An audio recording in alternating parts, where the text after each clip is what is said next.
ఇరుగు దిష్టి, పొరుగు దిష్టి, చెడు దిష్టి, ఊర్లో వాళ్ళ దిష్టి, వీధిలో వాళ్ళ దిష్టి, అమ్మ దిష్టి అన్నీ పోవాలి.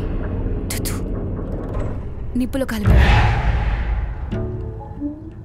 ఒక్కొక్కరు ఇల్లు ఖాళీ చేసి వెళ్ళిపోయారు. ఇప్పుడు ఇల్లు మొత్తం ఖాళీ అయిపోయింది. వెళ్ళాలనే ఉంది, అది నేను పెరిగిన చోటు. కానీ బాబాయ్ మళ్ళీ అది రిపీట్ అయితే? తప్పుగా ఏం జరగలేదు. నిజం చెప్పాలంటే లేదు, కానీ నా వల్ల కావడం లేదని ఎలా తెలుస్తుంది?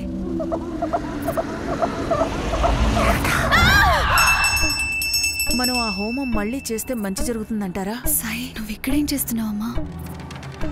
నానా, నాకేం దొరికిందో చూసారా మీరు? పేరు భలే ఉంది కదా. ఇలా ప్లాన్చెట్ వేసి పిలిచిన ఆత్మలు తిరిగి వెళ్ళడానికి ఒప్పుకోవుంటాం. కేవలం మూఢనమ్మకాలు మాత్రమే. అలా ఊరికే ఇంట్లో నుంచి గెంటేయడం కదా. నా చిన్నప్పుడు నా మీద చేతబడి జరిగింది. నా చుట్టుపక్కల తిరుగుతూ ఉన్న ప్రేతాత్మల్లారా, నేను మిమ్మల్ని అందరినీ వెంటనే ఇక్కడికి రమ్మని ఆహ్వానిస్తున్నాను. ఇక్కడికి రండి. మన రాధ పరిస్థితిలా ఇంకా ఎన్నాళ్ళు ఉంటుందంటావు? అసలు వాస్తవం ఏంటి అనేది తన మనసుకు మాత్రమే బాగా తెలుసు. మన ఇంట్లో అప్పట్లో ఒక ఆవిడ అద్దెకుండేది కదా. అంటే అలా చేసిందని నేను విన్నాను. ఇది జీవితంలో ఒక్కరోజు కూడా ప్రశాంతంగా బతకలేదు.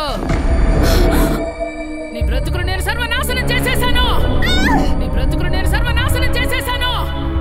నీ బ్రతుకును నేను సర్వనాశనం చేసేశాను. ఈ మంత్రాలన్నీ అఘోర విద్య నేర్చుకున్నవారు వాడుతూ ఉంటారు.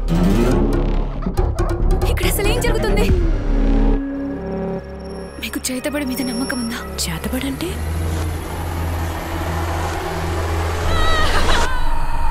చేతబడి అంటే బ్లాక్ మ్యాజిక్.